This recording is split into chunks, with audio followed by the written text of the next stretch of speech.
When I used to be a concert promoter, event planner, after every concert, after every venue, after everything that we did an after action report. I needed to know right away what went well, what was a complete cluster, like what went bad, and what could we improve on. Those three things, those were super important for an after action report. Because I'm sure there's plenty of things we could have done awful, but I need to know where were the places that we can improve? What did we do well? And what did not go right at all? I'm not saying that I learned that in the military, but the military does that a lot. After my parents' divorce, we had a absolutely super traumatic event that happened in my family to me and my younger brother. And it cost us at least 2 years of stability and many, many more years of deep necessity for therapy.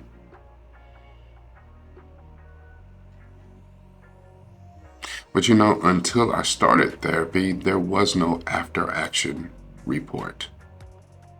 Have a time to go back and look at what has happened to your family unit, what you were used to, the stability that you had. Devastation has happened, and you didn't have a chance to look at what was good, what went wrong, what you could have done better. There was an aftermath.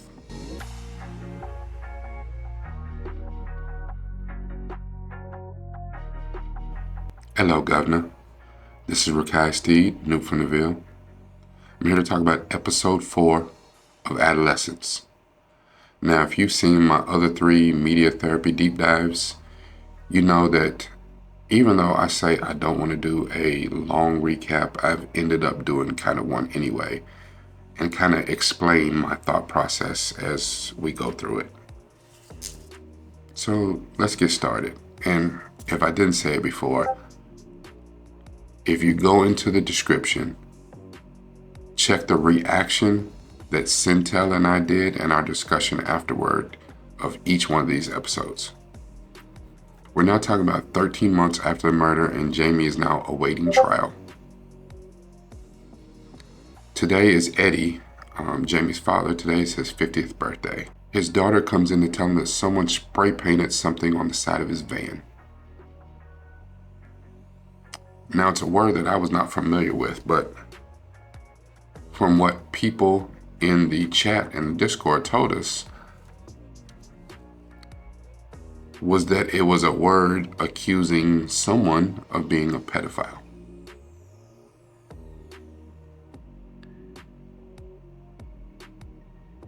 Now, it's a little confusing because now we're talking about 13 months after the murder, and episode 3 was 7 months after the murder. Episode 2 was 3 days after, and episode 1 was the next day. So at this point, you're wondering, did we miss something? Like, what was talked about that we didn't see? Why are people... And as Eddie's out there looking at the van, some kids ride by on bicycles and start yelling it out. And he's chasing them, and of course, they're the ones who did it. They think it's funny. But now you start to wonder, maybe that's why Jamie acted like that, because the father did something to him? Is that what they're saying? Because they couldn't be talking about Jamie, because him and Katie were in the same grade. So Eddie is incensed. But they're trying to get back to normal. So he tells the family, hey, you need to go with me. I'm going to go to the hardware store. We're going to get something to get this off of here. He tries to, scrub it off. The spray paint's not coming off. So he decides we're going to go to the hardware store. I can't leave at the house because this is an issue of safety. I don't know if these people that had the nerve to walk into our yard, into our driveway and paint this on, they might come back. They might do something to you. So you need to go with me.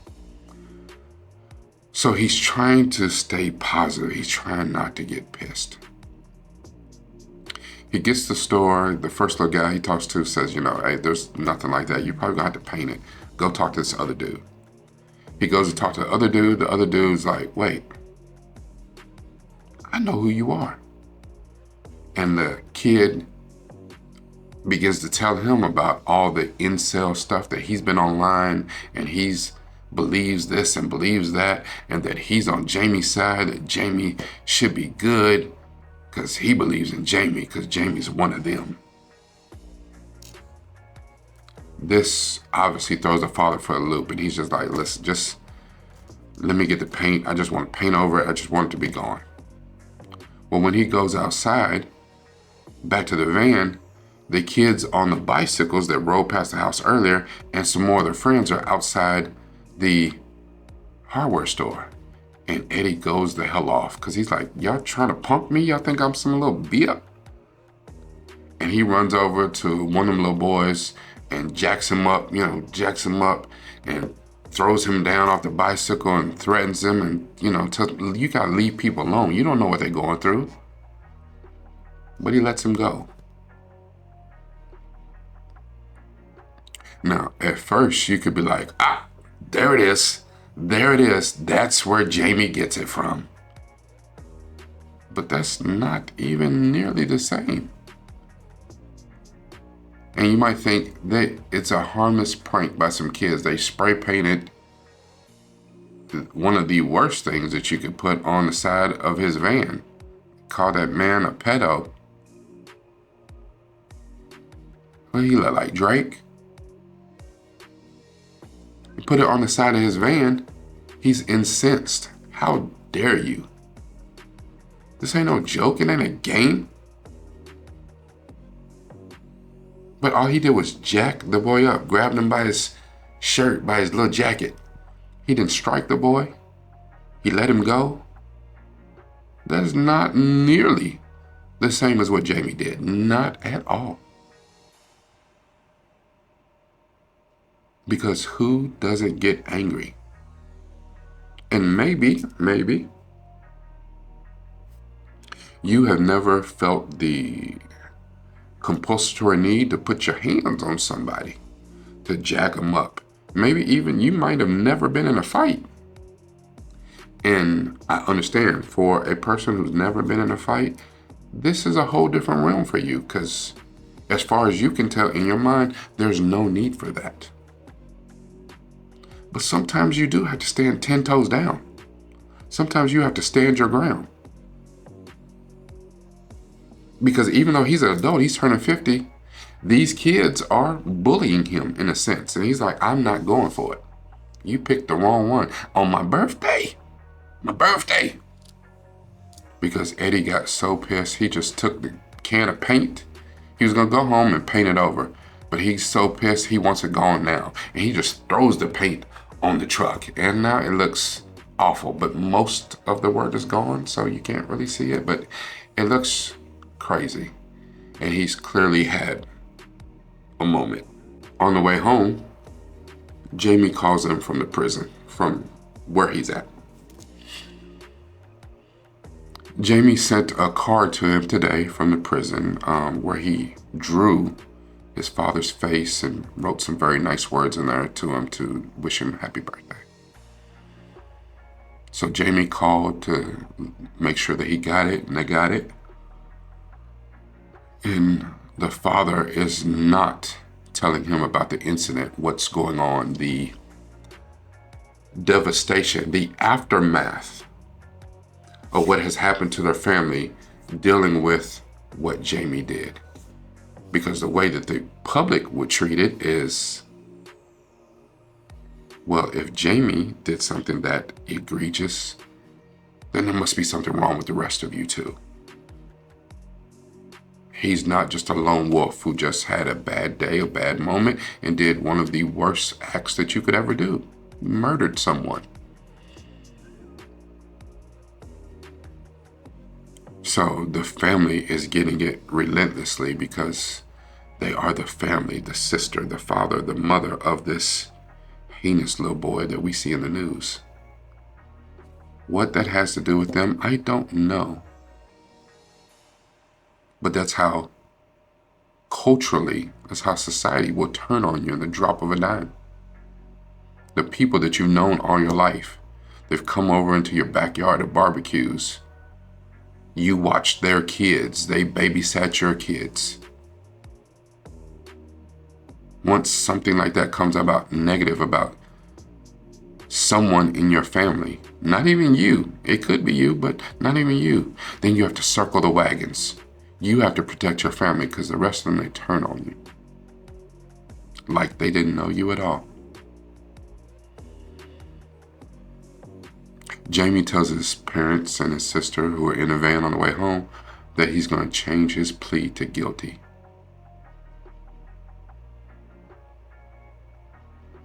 So it's at this point that we realize that 13 months in, he had been maintaining his innocence. But maybe he's had enough time. Maybe he's had to sit with himself. We don't know what's been going on with him because last time we saw him at 7 months in, it's been 6 months since that thing with the independent psychologist. Maybe he's had time to drop his defenses and come to terms with what he did. So Eddie puts on a brave face and they get home, and Amanda, Jamie's mother, and Eddie have a talk where she says maybe it's for the best. But what we forget is that in episode 1, Jamie could have a parent, an adult, in the room with him, and he chose his father over his mother. And my assertion was he chose his father over his mother because his father could be strong where he couldn't.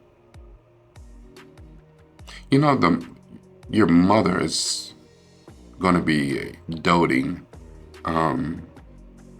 nurturing for most people. And he thought that maybe, I'm just spitballing, that Jamie, where he was weak and still he couldn't even come to grips with what he had done, he continued to maintain his innocence, say he didn't do it. Even though we got video that says you did it. We got video. The father saw the video. The mother has not seen the video. The father went home and told the mother about the video, but I'm sure he didn't go into graphic detail what he saw. He just says, he did it. He may be, no, he did it. And we're going to have to come to grips with that and move forward. We end the episode with Eddie breaking down, crying when he goes into Jamie's room, just talking about how he wished he had been better for his son. He felt like he let his son down. He wished he'd been better. And the episode goes off. It's a very real ending to a super powerful miniseries. And I see why everybody was talking about this, why this has been at the forefront of people's minds. It was an incredible miniseries. You know that I love my quotes, and I only have 2 today. The first one is, a dysfunctional family is any family with more than one person in it. I don't know where that quote came from. My second quote, I also don't know where this one came from. Grief is the price that we pay for love. I call this media therapy deep dive aftermath because a lot of times you don't get to step back and analyze the effect that certain decisions have on a family unit. You don't get a chance to take a look at the consequences and see if there was a better course of action. How can we correct this? Do we even want to correct this? Most of the time in a family, whether it be the mother, the father, the parents, guardians, siblings, they just do what they do. They make an action and they carry through with it, regardless of what the consequences are. I'm not going to go deep into my rundown of this because I felt like this, I am emotionally spent on this particular miniseries. This was a grueling watch. And the thing is, I've seen circumstances, things like this, not the same, but all my time in the classroom, I've seen some stuff. And I have some former students and kids that I knew that were in my school that have went on to infamy, much the same. After these 4 episodes, you don't get to look at the aftermath, the consequences of what you have done to a family, what you have done to maybe your own life. There's rarely ever a time where you get to have an after action report and try to figure out how you pick up the pieces. You try to keep it together, keep it moving forward. Eddie tried to put on a brave face. He tried to be stoic and brave and supportive and nurturing and be everything that his wife and daughter needed while trying to support his son, even though he was the only one that knew without a shadow of a doubt that his son was actually guilty.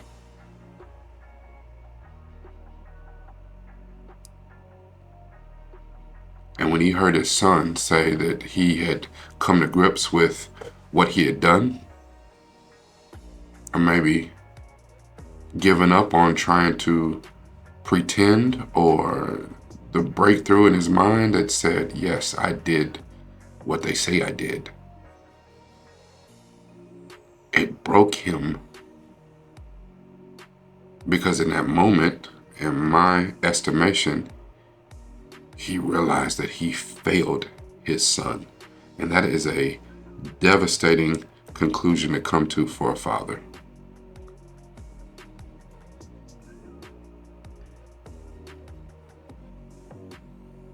I call this aftermath because in a disaster, in a storm, the aftermath is when you start putting the pieces back together. And even though this entire story was about Jamie, at the end, it's really about the Miller family.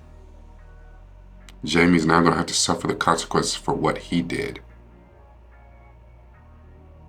But how does his family find their way through what he did?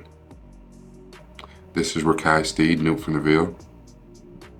Make sure that you share this as much as possible. Like this. Leave me some comments. Think about what I said. Do you agree? Do you disagree? Whatever you want to say now that this series is over with. I hope you watched all 4 videos. And if you have not subscribed, hit the button, subscribe. Whatever I do, I try to always use this. But even more importantly, I use this.